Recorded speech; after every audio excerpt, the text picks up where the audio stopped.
otolaryngology, and in this lecture we are going to cover three topics. One is cough, one is laryngeal carcinoma, and the third thing is polyps, vocal cord polyps. So, um, as they have scheduled these three topics in one go, you can say. Um, so, I will be talking about the importance of the topics, as I will go on. So, I'm starting with cuff, and as you know, what is cuff? So, in this slide, you can say there is a lot of information about cuff, which I will not be talking about, like what is the physiology of the cuff and what is the pathways or the neural pathway and all this stuff. Of course, like this is the basics. So, I will scroll it down for you, but I'm not going to discuss them.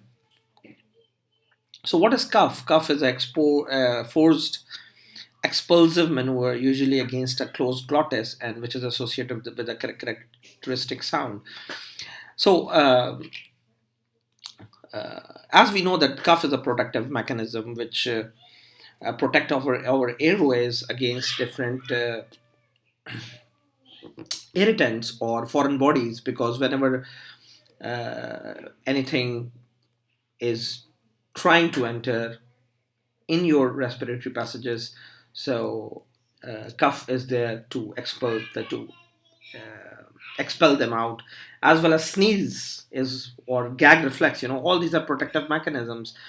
And one of the thing, when the cuff reflex is not there, so it means like you don't have one protective mechanism, and your airways are basically vulnerable to get certain things. Same thing with sneeze and same thing with gag reflex. So again, these are the afferent pathways for the cuff, efferent pathways. And what are the phases of cuff? Like there is, whenever you cough, first you do inspiration, and then there's a compressive phase when basically there is compression.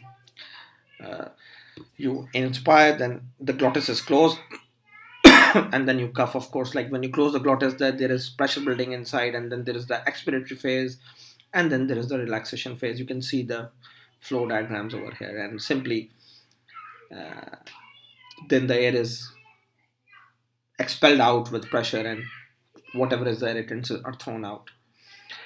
So anyone who have impaired cuff reflex, depending on what is the cause, for example, any neurological condition like stroke which impair the afferent or efferent pathway, or under certain drugs, under anesthesia, under sedatives, or sleep, seizure, stroke, alcohol. So of course, like or someone who, in which like we pass the tracheostomy tube, what happens is simply they don't have this protective mechanism, and they are what you can say at risk of getting affected. So now, whenever there's impairment of the cuff reflex, we can get certain conditions like, of course, like when the things can reach to your lungs, like pneumonia or aspiration can occur, and all those things can occur. So again, this is cuff mechanism, flow volume, which I already show you.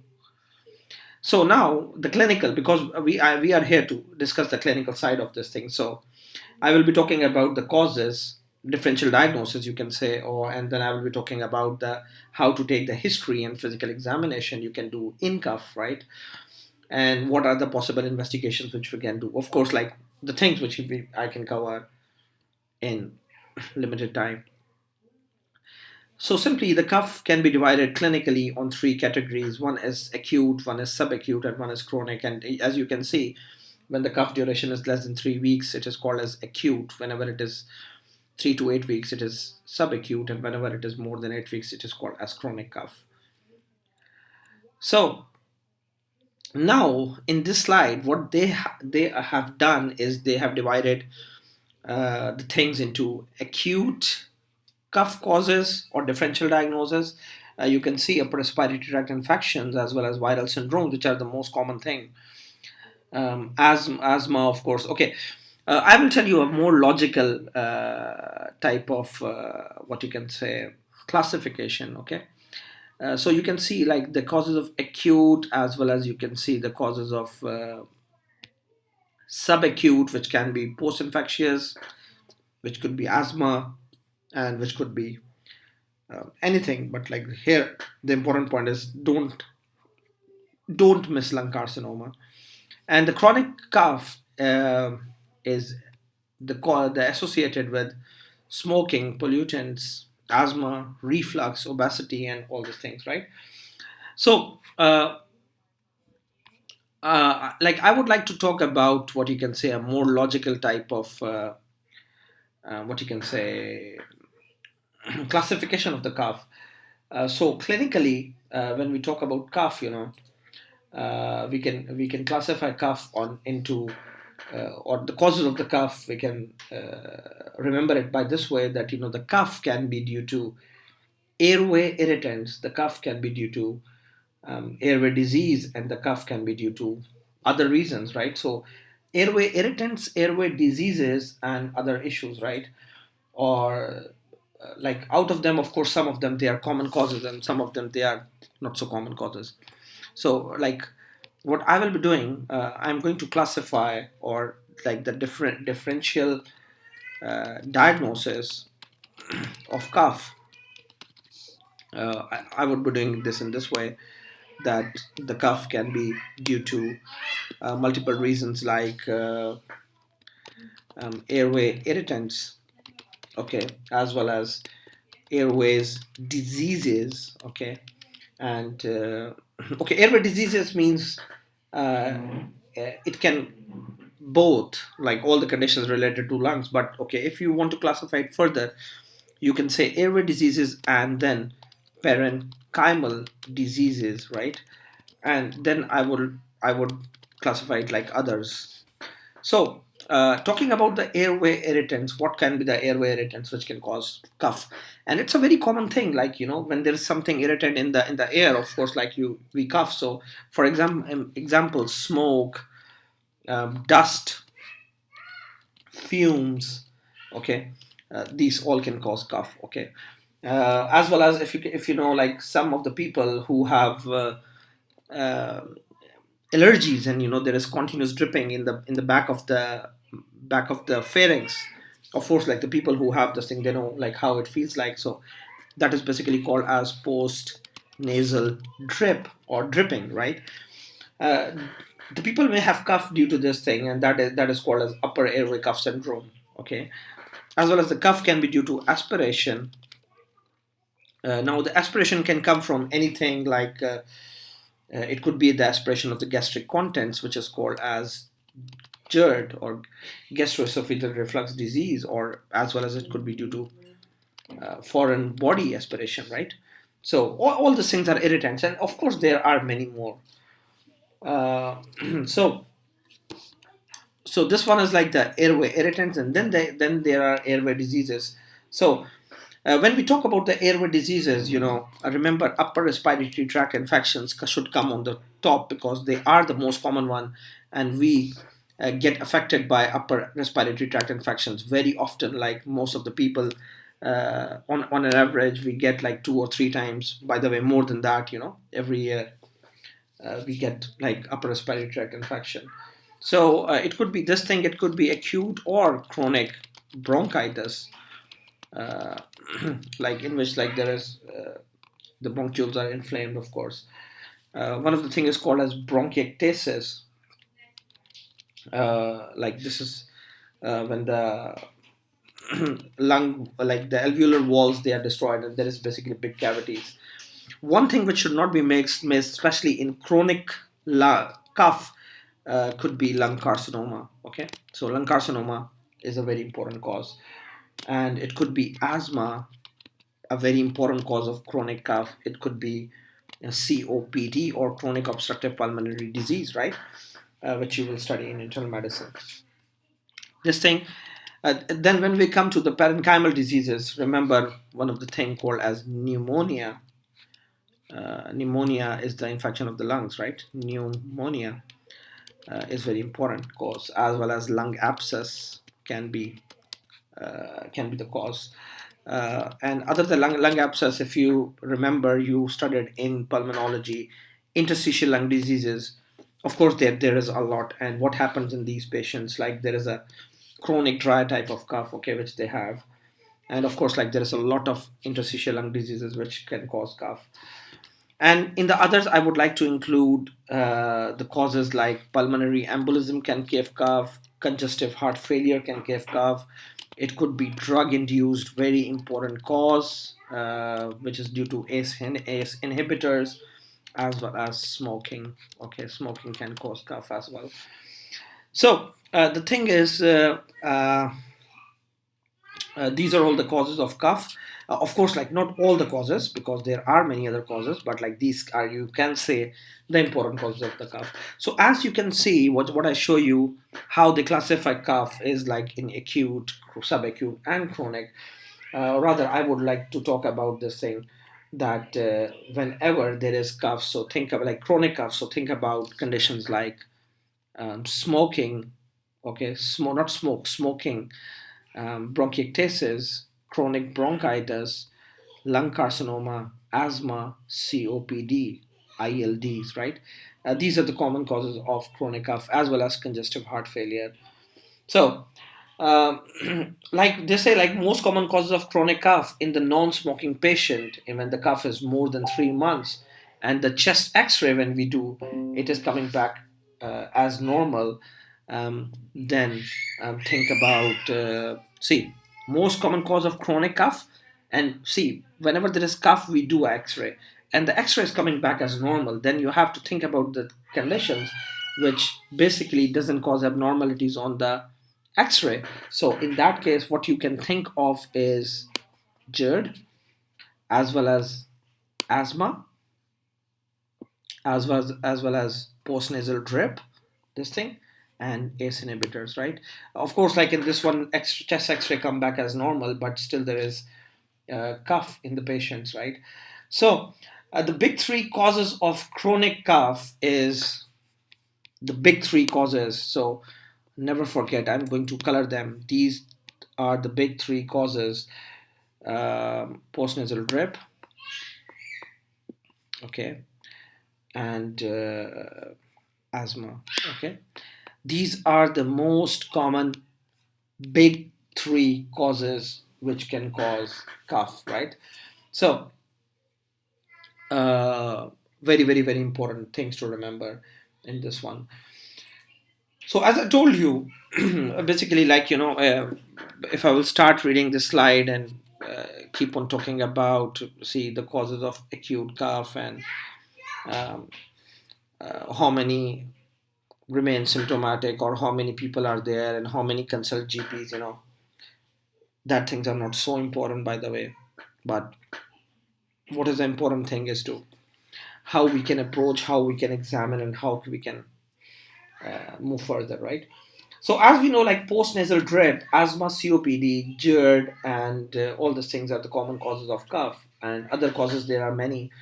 There are many causes which I did not write over there. For example, cystic fibrosis, But a cystic fibrosis patient, of course, if he's a diagnosed patient of cystic fibrosis, so we know he will get repeated lung infections. We know that they will, what you can say, have cough. One of the causes of the cough, which I did not write, is psychogenic causes. That's more like hawking. Like many people, they have psychogenic cough. Like it's in their habit, like they cough. So infections like tuberculosis can give cough as well. So of course, like there are many causes of cough, but like how we approach is, if you can see over here, anyone who presents with acute cough, we take the history, we do the examination, we do the investigations, and we, based on this thing, we know like either the cough is life threatening or non-life threatening.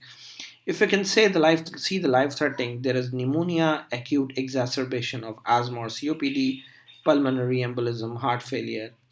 And the non-life threatening conditions can be infectious, can be exacerbation of pre-existing condition, or can be occupational or environmental, right? So this is like one of the way to think about what is the thing which is causing cough. So, and again, the management of the cough, we are going to talk about in the end, right? Now well, see, I also already have cough. Subacute cough. Okay, this is like again the same thing. You will not find much different in this thing. Like again, history and physical examination. Either there was a history of infection or there was no history of examination. So if there is no history of infection, so you will work up as you will take it as chronic cough. And if there is a history of infection, so think about pneumonia or other serious condition, pertussis, bronchitis, okay, and all those things. So the important thing over here is what, like whenever there is history of infection, so many of the time, after infection, the cough can last for many weeks, sometime more than 8 weeks, and we call it as post-infectious cough, right? So this is again like how we can approach that. So see, post-infectious cough, a cough that begins with an acute respiratory tract infection and it is not complicated by pneumonia, right? So this is like post-infectious cough. And again, like I will show you how we can approach the patient of chronic cough. Again, history examination with chest X-ray, and see if there is a cause of cough. Cough is suggested, treat and investigate. If there is smoking or ACE inhibitors, discontinue them. Okay, of course, like no response, but investigate and treat. And if there is no response to these things, or if there is no response after quitting smoking or ACE inhibitors, think about upper airway cough syndrome, okay, or asthma or non-asthmatic eosinophilic bronchitis. This is NAEB. So non-asthmatic eosinophilic bronchitis is again a quite common cause of cough, and gastroesophageal reflux disease, right? So see, this is how we approach the chronic cough. Now, again, like for example, someone who is not giving or a response on uh, giving treatment for these things, then we go further and we further investigate. Like we check the esophageal pH, we do endoscopic studies, we do barium esophagogram, like why sinus imaging or high resolution CT scan, bronchoscopy, echocardiogram. So now simply like we started searching for other things, like the problem can be in the esophagus, can be due to heart failure, can be due to other things, right? So this is how we approach in the real life, okay, the cough. So now the important thing here is what is basically to tell you. Okay, like this one is like they they're talking about ACE inhibitors and chronic cough. How much is the incidence? What is the treatment? Of course, someone who have cough on ACE inhibitors, we switch them to angiotensin receptor blockers, ARBs simply. So, points about gastroesophageal reflux and how it gives cough. Okay, but of course, like we had done this topic, so we are not going to go in detail of that one. Rather, I would like to talk about what you can say, how to take history of the cough. Okay, what are the questions you need to ask while uh, dealing a patient with cough, and then we will talk about different investigations, right? So what to do in history and examination, that's make the important part of the lecture, history and you can say examination of cough, and then we will discuss about the investigations as well. So now when it comes to the history related to cough, a few things which you are going to ask. Remember, like one of the mnemonic I always say is OD para. O is for onset, D is for duration, B is for progression, A is for aggravating factors, R is for relieving factors, and then the last A is associated features. So it's good to prepare yourself, to inquire about the symptoms, how to take history, so that you should sound arranged and you should not miss anything. But like this is a general mnemonic when you don't know exactly. For example, I have a set layout to take the history of fever. I have a set layout to take the history of pain. I have a set layout to take the history of cough, and I have a set layout to take the history of multiple things, right? So the same thing with cough. I have a set pattern, But if you don't have the set pressure, you can simply go through OT-para, right? Remember, it is cough, so of course you have to check the duration, and then you would know either it's acute, either it's subacute, or either it's chronic. Always ask about the quality of the cough, how it sounds like. Always ask about either the cough is productive or non-productive. Productive is when you are producing phlegm. I mean to say sputum, right? So if the patient is producing sputum, it is called as productive cough, or if the patient is not producing sputum, it is called as non-productive cough.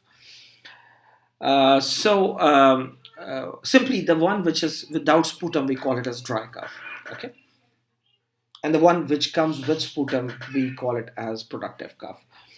And of course, when someone is have productive cough and they are producing sputum, then you will ask the questions related to sputum, how it looks like, what is the color, either there is blood, and so on and so forth.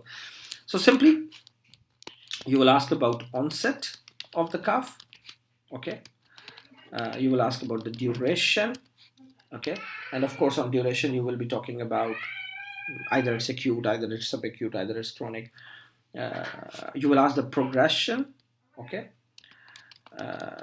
Okay, so in this progression, like I will be asking more about the frequency of the cough. Okay, how often they get and which time of the day they get, because asthmatic people, they get cough during the night time. It can wake them up during the night time from the cough.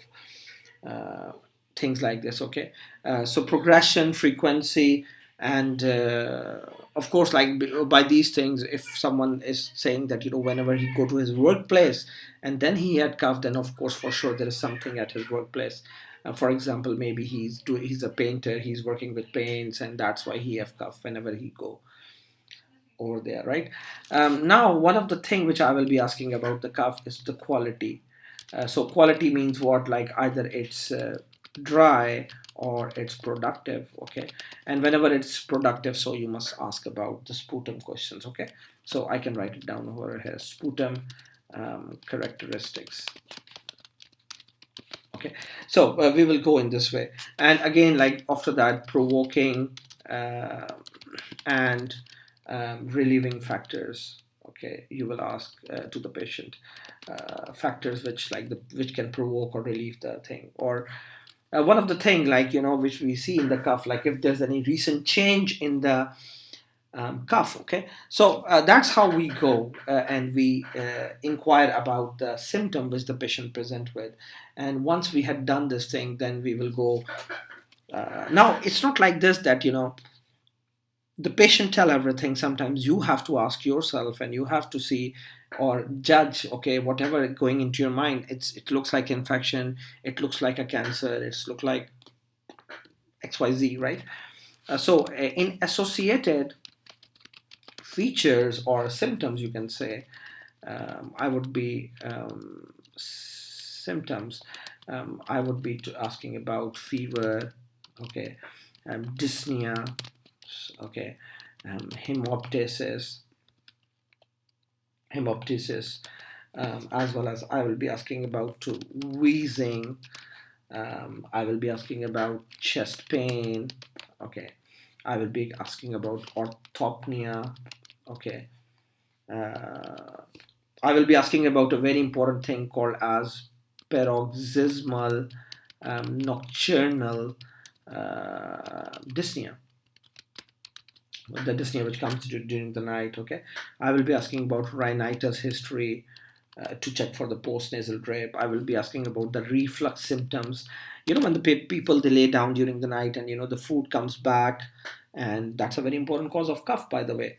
I'll be asking about the postnasal drip if they have. So see, like this is how we take the history of cough, right?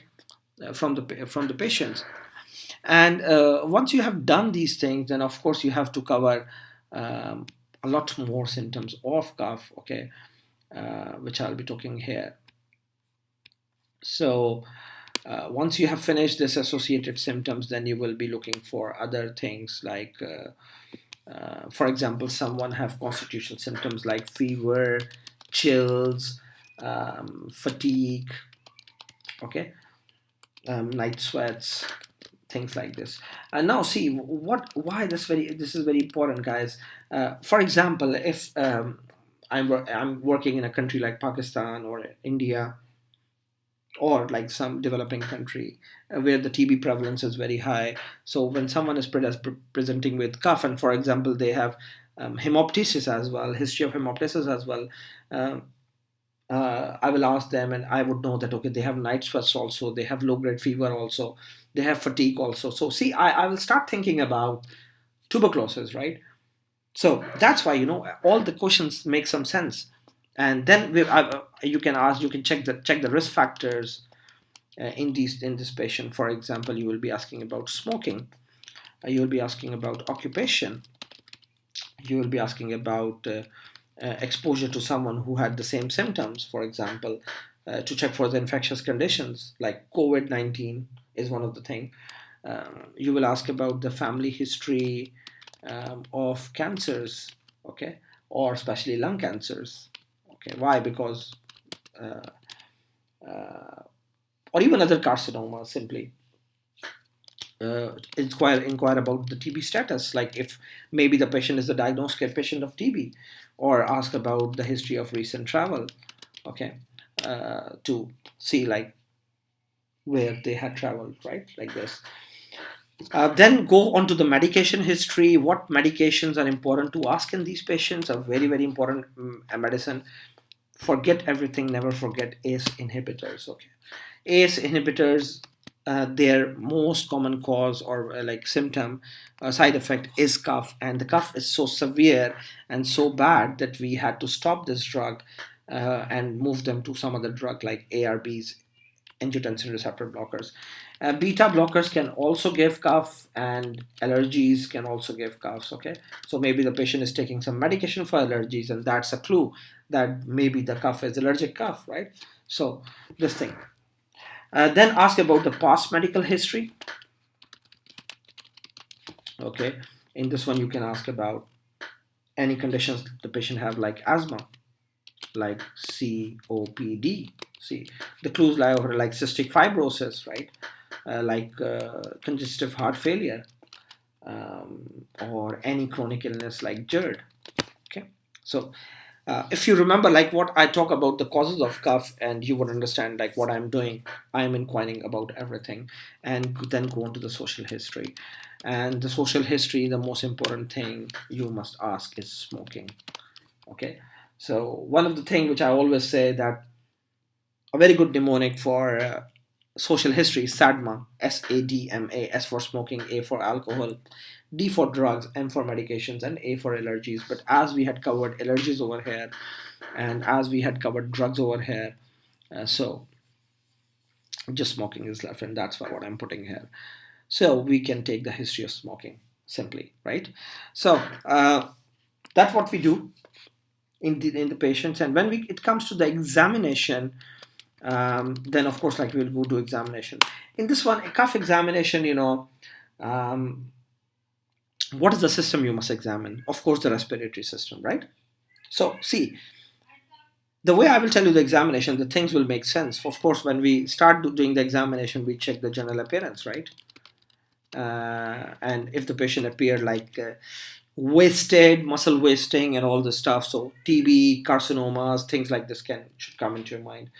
If the person face is looking like uh, reddish in color, fat type of look, so maybe the patient is taking steroids, think about asthma, think about COPD, stuff like this. So see, general appearance makes a lot of give you a lot of clue, and then we check the vitals in the patient.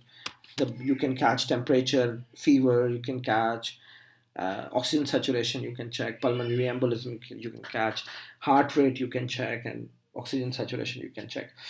And then the most important system which you are going to examine is respiratory system for sure, right?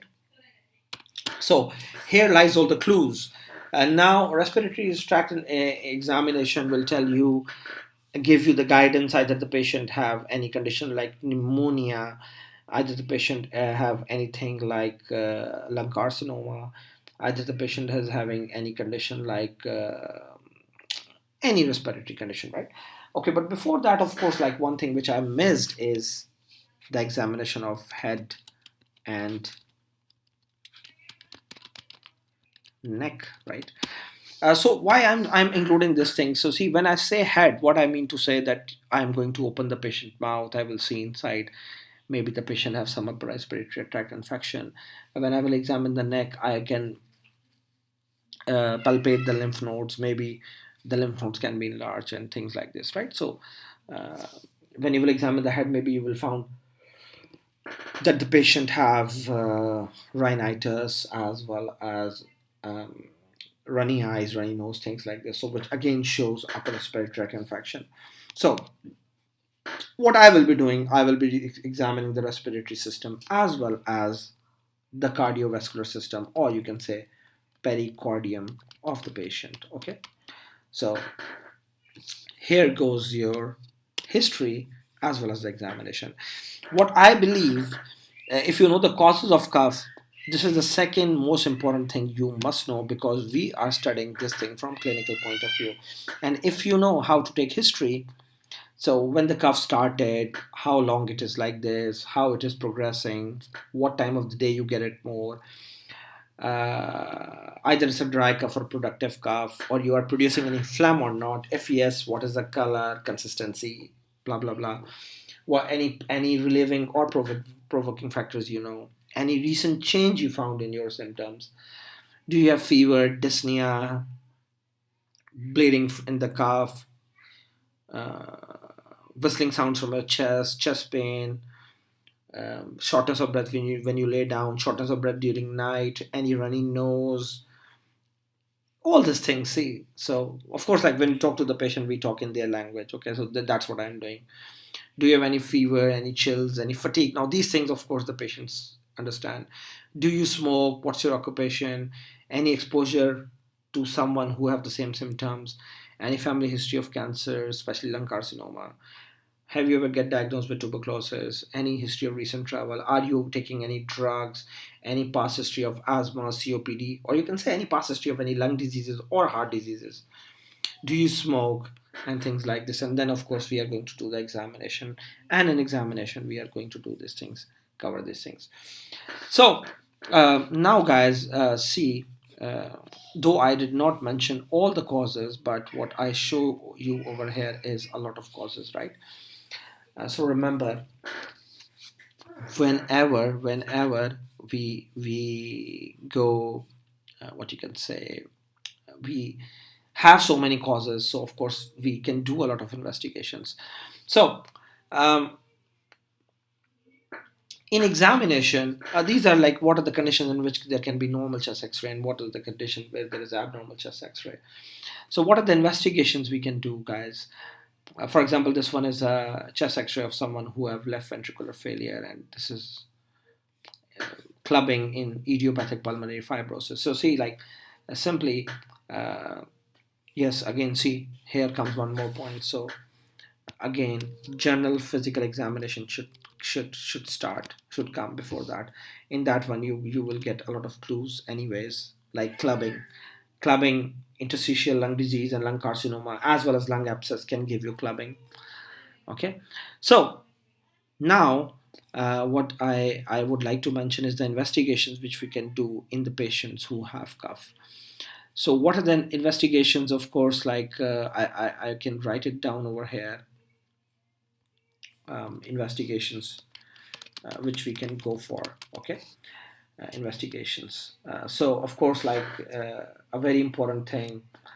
And now, of course, your history, your examination will guide you what investigations you have to choose, and that you must choose logically. But now, because we know a lot of causes are there, so I would try to cover as many as investigations I can.